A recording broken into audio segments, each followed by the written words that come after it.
I did this lesson today when I went up to Gloucester to go and do massive roundabouts with lots of lane choices and stuff.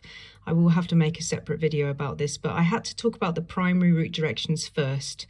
So primary route direction signs are green and they tell you about all the big towns and cities that you're trying to go to.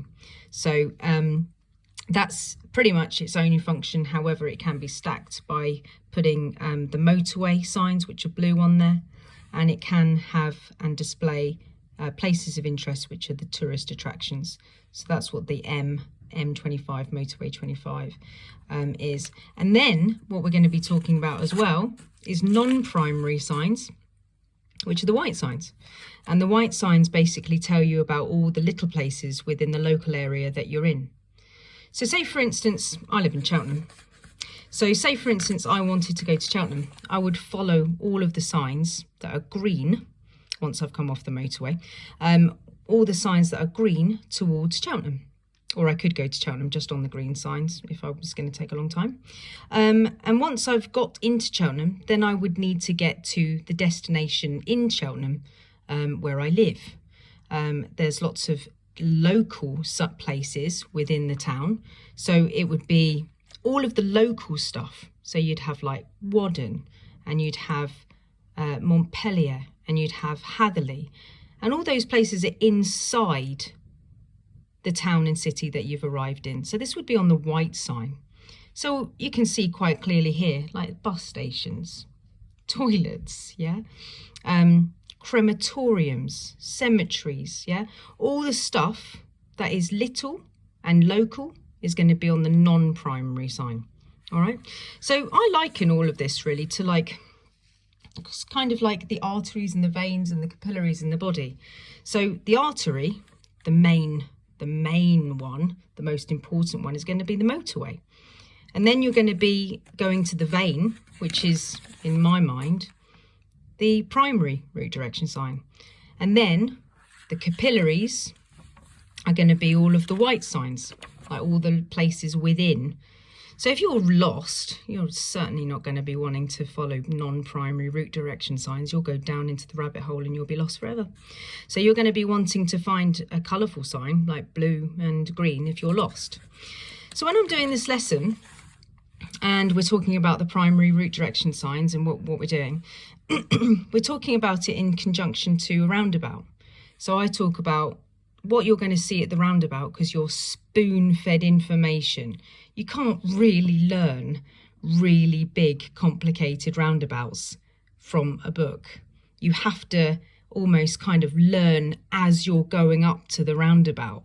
You get spoon-fed information. Here's a little bit of information and then you drive a bit more, and then here's a bit more information and then you drive a bit more, and here's a little bit more information, and you have to read all of that information very, very, very, very carefully to be able to know where you're going, what exit it is, how many lanes there's going to be, what lanes there are, how to position, and it's just spoon-fed to you tiny, tiny little bits like that as you approach. So as you're coming up to the primary sign, the first thing that's going to happen is to make it all simple as you're driving up, you're going to have your primary sign. This is how to get to all the big towns and cities first.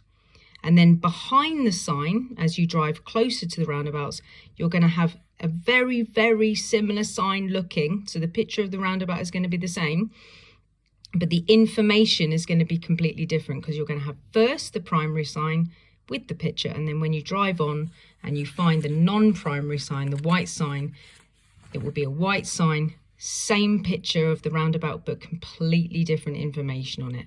So the big towns and cities will be there, and then on the white sign that comes later, you'll have all the local places that you can get to. Now the thickness of the line is basically, it shows importance, the importance of the road. And a lot of the time, if you've got really big fat lines, a lot of the time you're going to have 2 lanes that go in that direction. So 2 lanes to go left, 2 lanes to go straight, 2 lanes to go right. Not all the time, but a lot of the time, if it's thick, then you've got more than 1 lane because of the importance of the road. So here you could possibly see that there's 2 lanes to go round because it's really thick, and then it gets all skinny, so it's possibly 1 lane there. And then again, important road here, so potentially more than 1 lane. and then skinny lane here, 1 lane, very likely. So this is useful because then you know that if you're following somebody who's quite slow and you're going to Leicester, instead of using the left lane, there's a possibility, if it allows, that you could use the middle lane to turn left to Leicester as well, because there'll be an overtaking lane.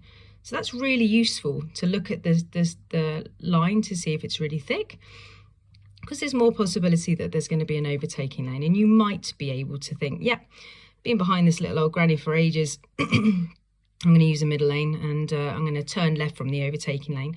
But obviously check all of the signs and make sure that there is an overtaking lane, because you must be in a lane that goes in the direction that you want it to.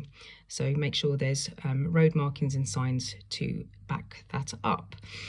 Okay, so when you're coming up to a primary sign, if one of the exits on the primary sign doesn't go to a primary route, it only goes to a local route, then on the first sign, the primary sign, it often shows up as a little stump like that. It looks similar to the stump there, all right? So sometimes it has absolutely no information about it at all. There'll just be a little stump and there'll be nothing else. And then when you drive closer to the roundabout and you then see the second sign, the white primary sign, yeah, I'm sure I don't need to go back, but when you see the white primary sign with the same picture of the roundabout, that little stump that was on the primary sign will then become very long, and then it will say a local route to the town that you have now arrived in, right? So you get the information on the second sign.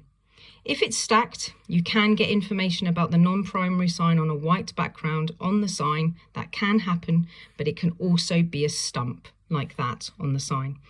If you see a stump on the primary sign, count it as an exit. Don't omit it from your counting of lines, exits, because you need to know that it's an exit. So there's a stump there, and then if you're going to Nottingham still would be the second exit if there's a stump.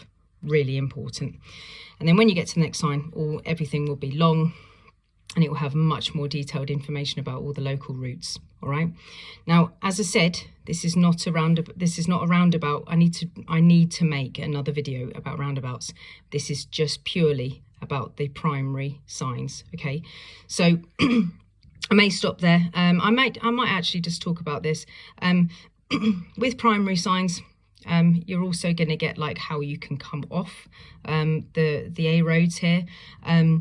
321 markers are done in 300 yards, 200 yards, 100 yards. All right, and you would signal at 300 yards because you're going up to speeds of up to 70 miles an hour on these roads, unless they're restricted down to other signed speed limits.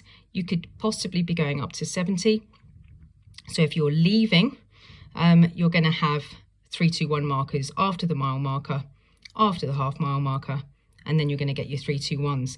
If you're leaving, signal at 300 yards, because you're traveling so quickly, everybody needs to know that you're leaving. So that's another bit of information. 2-second rule on these roads. If you're traveling on a 70 mile an hour road up to all of these things, whatever it is that I'm talking about, make sure that you're following the 2-second rule. There is obviously another video about that as well. Let me check if there's anything else that I've missed for this. That's just the signs facing downwards. Yeah, no.